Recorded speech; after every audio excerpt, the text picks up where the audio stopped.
Bang, lelah nggak sih bang? Lelah banget. Lelah banget. Iya. Bang, capek nggak sih bang? Capek lah. Lelah nggak bang? Lelah lah bang. Capek nggak sih bang?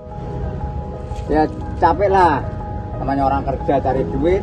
Ya capek setiap hari begini. Bagaimana lagi? Emang udah kerjaannya. Abang lelah nggak bang? Lelah. Kenapa lelah bang? Nyari nafkah itu tidak begitu gampang. Penuh perjuangan hidup itu. Ibu capek nggak sih bu? Capek kerja hari-hari sih udah biasa kan kewajiban sebagai ibu. Lelah nggak sih? Luar biasa. Bapak capek nggak sih pak? Capek. Salah. Kenapa pak? Capek apa yang bapak rasain pak? Capek bahwa nggak kebayar, maksudnya kalau kita orang megang ini, kalau kita lelah misalnya megang rame lelahnya kebayar, ya kan?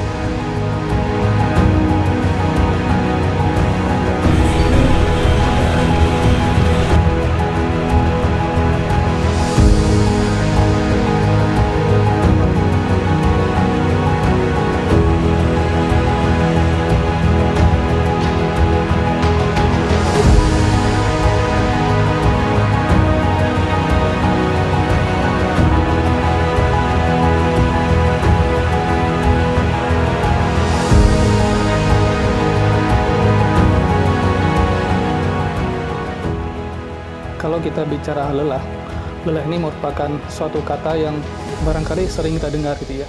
Tapi secara definisi ini bisa dibilang sangat subjektif.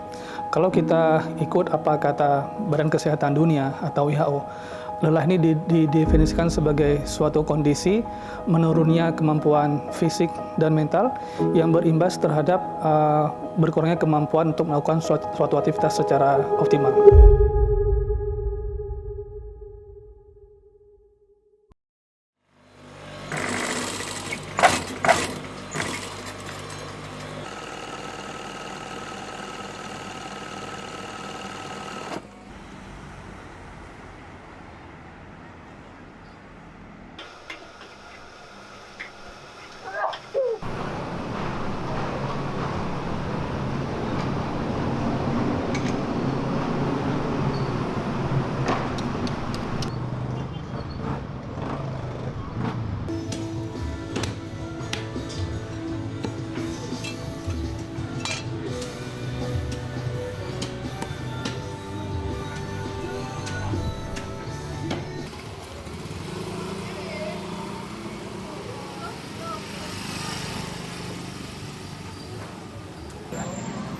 Makanya kadang-kadang di sisi itu kadang-kadang jadi saya yang tadinya namanya bicara berhutang saya nggak mau, kadang-kadang kita tutup lubang gali lubang Iya. buat nutupin ini. Boleh ikannya? Ikannya sama akuarium 45, sama akuariumnya, sama makanannya sekalian. Ini bukan plastik ya, akrilik.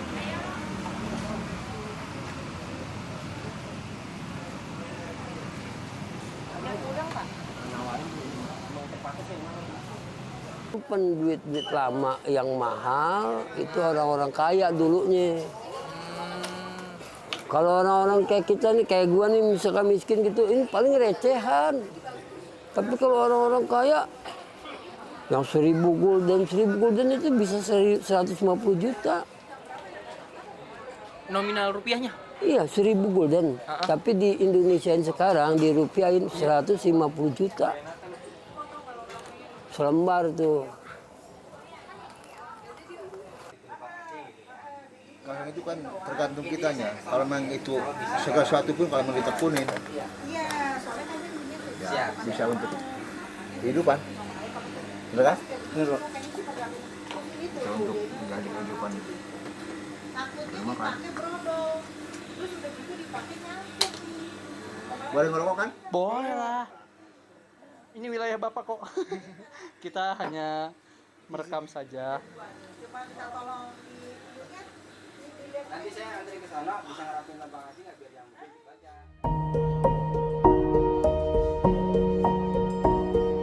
Setiap pagi, Indonesia bergerak. Dari jalanan kota hingga pelosok desa, jutaan tubuh dipaksa kuat oleh keadaan. Bekerja, bertahan, dan terus berjalan. Meski napas mulai pendek dan langkah mulai goyah, kelelahan tak lagi sekedar rasa lelah. Ia adalah nyeri yang diam, suara tubuh yang tak sempat didengar. Menurut salah satu riset yang dilakukan pada tahun 2023, tercatat 32,8% pekerja mengalami gejala kelelahan. 18% diantaranya berada pada tingkat sedang dan 27% diantaranya mengalami kelelahan berat. Bahkan di sektor industri, angkanya mencapai 45%. Kelelahan bukan hanya membuat tubuh rapuh, tapi juga memperbesar resiko kecelakaan. Di Indonesia, pada tahun 2013, rata-rata terjadi 414 kecelakaan kerja setiap hari, dan 27,8% diantaranya disebabkan oleh kelelahan ekstrim. Yang artinya, sekitar 39 orang mengalami cacat setiap hari karena tubuhnya terlalu dipaksa bekerja. Lelah telah menjadi sunyi kolektif yang terus tumbuh di balik produktivitas. Dan mungkin sudah waktunya kita berhenti sejenak untuk benar-benar mendengar apa yang tubuh coba katakan. Nama saya Soda, saya umur 28, saya tinggal di Jakarta. Aku jualan, alhamdulillah, kecil-kecilan keliling kayak PY. Aku jualan di pasar Kebayoran Lama. Kalau jam 10 keliling sampai jam 11. Habis itu langsung kembali ke lapak. Bu.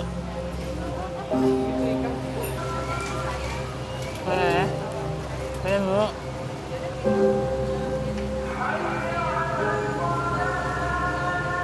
Aku jadi pernah dihina sama orang, pernah dihina, banyak banget.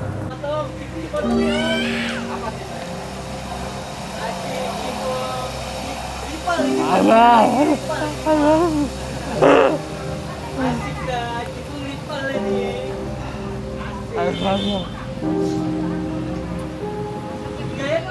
Cuman aku membuat buat motivasi diri aku sendiri, dan aku bisa kuat.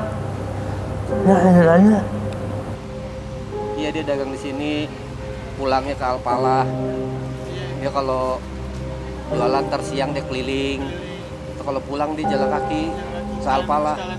Iya, tapi kalau di sini habis dia naik mobil. Soalnya dia ngambil barang punya orang, setor.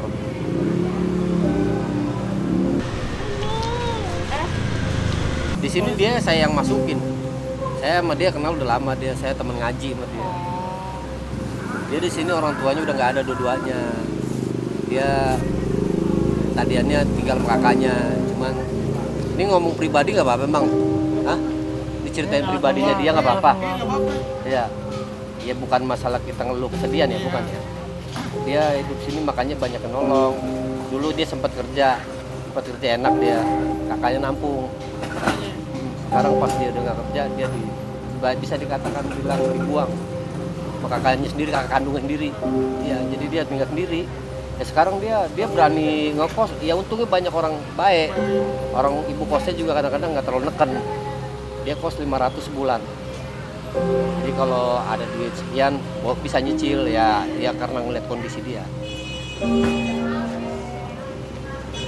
Ya, soalnya orang yang lain banyak kan orang yang masih kuat aja begini, ya kan? Dia masih mau usaha. Alhamdulillah nggak ada malu-malunya. Karena buat semangat aku sendiri. Buat motivasi aku, biar aku bisa maju. Daripada aku harus minta sama orang, aku nggak mau. Aku masih mau berjuang sendiri. Sama saudara aku juga aku nggak pernah. Paling sama om, baru bisa minta.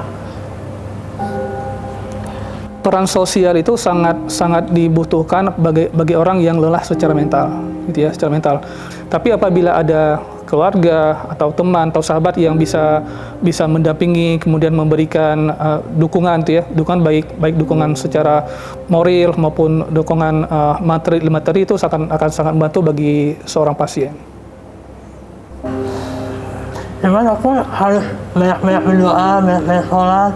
Aku bisa diminta kemudahan semuanya dalam urusan bayar kosan, makan.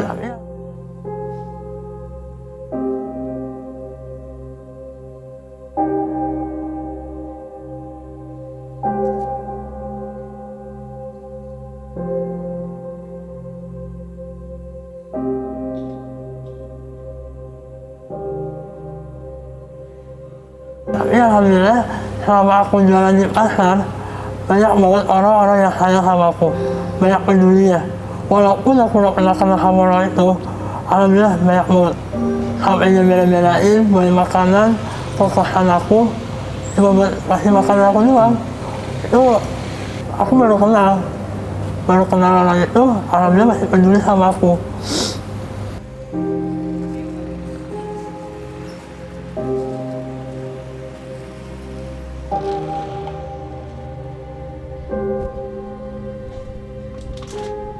Mungkin Bapak bisa ceritain, pernah nggak ada pengalaman apa yang buat Bapak tuh benar-benar terpuruk atau sakit hati kayak gitu, Pak? Ada. Aku pernah kerja di Vale selama 5 tahun. Aku kerja di sana. Terus aku dituduh sama orang itu, sama temen aku sendiri. Aku jadi mati-mati sama temen aku, jangan pernah main sama dia. Tapi aku tergoda sama omongan dia. Akhirnya kebuka suaranya. Akhirnya aku nyebutin karena bos aku punya bini lagi, dan bininya itu teman saya sendiri, dan orang itu yang masih saya kerja. Akhirnya saya dituduh ngomongnya macam-macam, kasih tahu alamatnya, aku yang saka kasih tahunya sama ibu tirinya, sama bini yang bundanya maksudnya. Aku dibilang aku yang tahu segala macam, padahal bukan sama sekali. Aku tuh masih berharap banget kerja di Vale. Itu kerja di Vale itu selama 5 tahun. Itu banyak banget kenalan aku, bener-bener Masya Allah banget ya. Saya pertama kenal dia ngecerekin pembangunan musola. Pertama saya kenal. Nah, di sini di jalanan, jadi dia bantu buat dana musola, dia ngecerekin. Dia di situ kenal dia, baru kenal udah berapa tahun lalu sebelum Covid juga. Nah, dia sempat kerja tuh dulu di retro apa namanya sih? Iya, namanya Restro. Lama tuh di situ tuh. Nah, tuh dia lumayan di situ.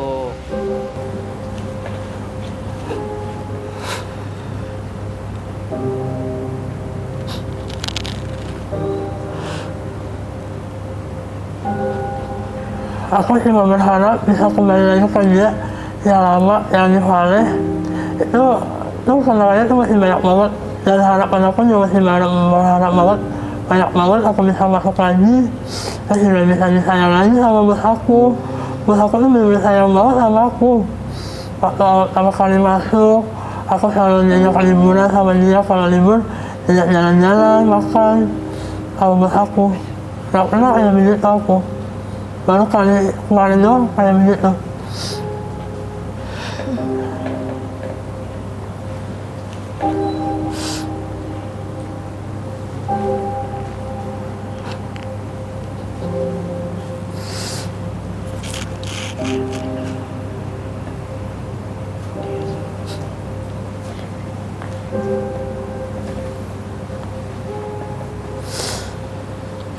Yang perlu kita tanamkan adalah setiap masalah pasti ada solusi, gitu ya. Terkadang solusi itu tidak hanya solusi jangka pendek, tapi bisa juga solusi itu bersifat jangka panjang, gitu ya. Kalau kita berkaca sebagai seorang muslim, gitu ya, setiap kesulitan pasti ada kemudahan, gitu ya. Tinggal bagaimana cara kita mencari solusi itu. Harus bisa semangat buat orang-orang kayak nyerah. Aku juga pernah nyerah. Cuman aku berpikir, daripada aku nyerah, banyak aku sholat, aku ibadah, aku meminta sama Allah, aku harus berdoa. Alhamdulillah mereka kasih kemudahan, kasih jalan.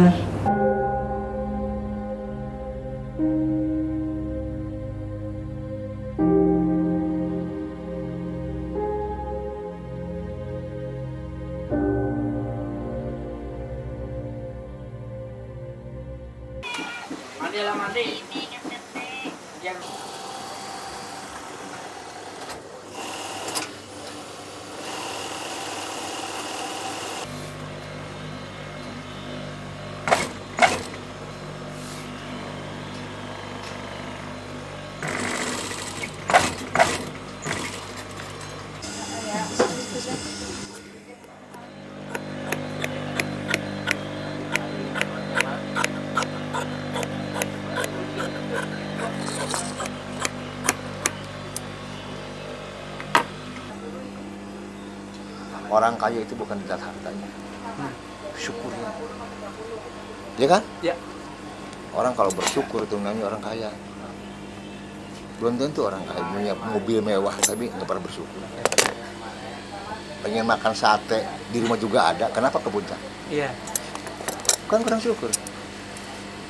Mau segede kuda juga di rumah ada, kenapa ke puncak? Boleh. Ini ngomong syukur ya, boleh jalan-jalan boleh, sekalian jalan-jalan boleh. Jangan lama.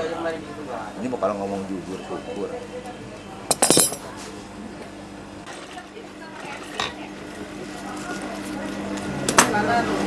Tapi capek nggak Pak? Ya namanya kerja mah capek aja. Namanya kerja capek. Apa yang bikin Bapak bertahan, Pak? Yang bikin Bapak bertahan? Ya butuh. Karena saya itu punya kalian cuma satu-satunya. Mungkin kalau memang dulunya saya mau jadi supir apa gitu, mungkin supir kali. Enggak saya. Saya motor juga nggak punya. Motornya nggak punya saya. Iya. Apa aswe? Oh. Kalau menurut saya itu bikin beban. Hidup kan? Iya. Belum biaya bensinnya, belum perawatannya, Betul. belum pajaknya. Main enjoy aja bisa tidur sama di busway. Ya kan? Saya, tapi orang lain mah nggak tahu. Betul. Makanya Kan, berdoa. makanya kita di sini sudut pandang masing-masing beda, persepsi, perspektif. Gitu. Orang mau Tapi- ngomong apa juga bodo amat ya. Maksudnya begitu, orang mau ngomong apa juga bodo amat. Ngerepotin dia kagak. Saya tuh. Tapi kalau ada orang masukan baik ya, saya terima. Terima, kalau itu baik gitu. Walaupun dari anak kecil. Kalau itu baik, saya ambil. Baik, kan ibaratkan telur. Ya kan? Walaupun dari bool ayam kalau memang telur, makan kan? Jangan. Nah itu nasihat.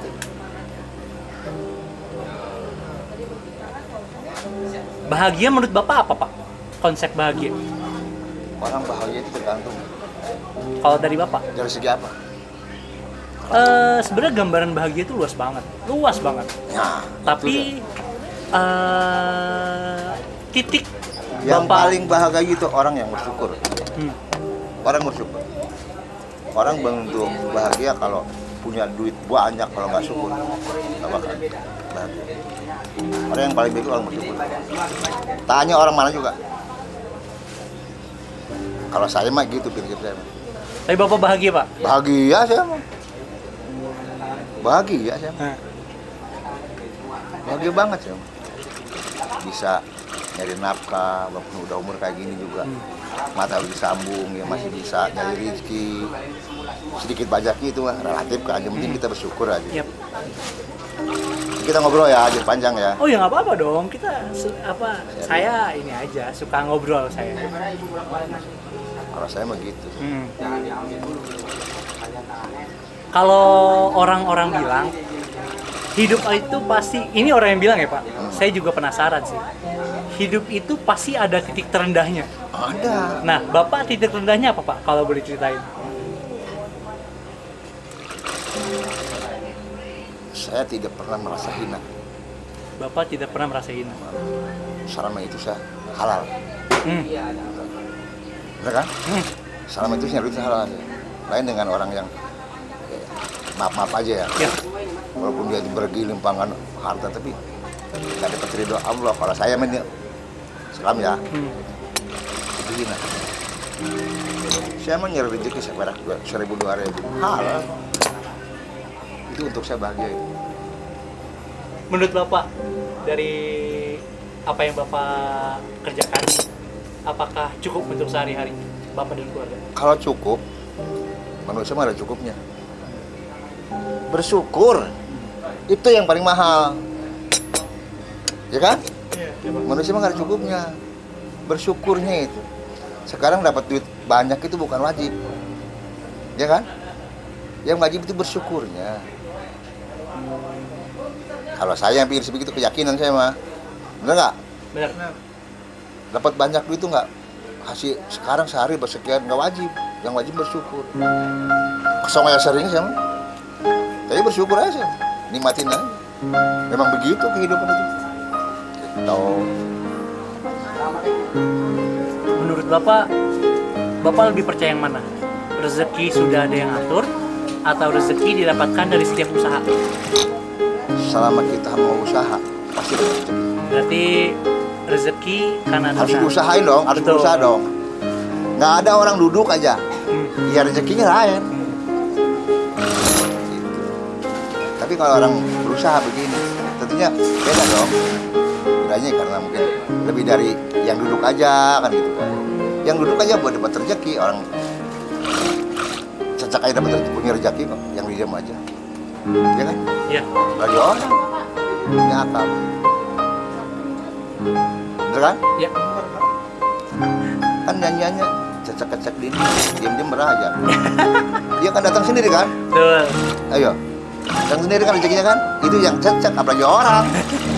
Yang penting kita bersyukur kalau syukurnya. Berarti satu kata dari Bapak bersyukur, Pak? Iya, syukur suatu pun. Apapun itu, Iya. bersyukur kuncinya, Pak. Semua orang pernah lelah. Ya, semua orang pernah lelah dengan berbagai macam dinamikanya gitu ya. Berbagai macam kondisi lelahnya. Dokter pun lelah, gitu ya. Pasien pun lelah, masyarakat pun lelah, gitu ya. Yang pertama adalah kenali diri. Kenali diri seberapa mampu kita mengatasi lelah tersebut, gitu ya. Jadi jangan berpikir bahwa kita satu-satunya orang yang merasakan lelah. Ya. Jadi setiap orang punya rasa lelah dan setiap orang punya cara untuk bisa mengatasi lelah tersebut. Jadi yang sangat penting adalah jangan patah semangat, ya, terus berusaha mencari solusi karena setiap permasalahan pasti ada solusinya.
Scorpio Production.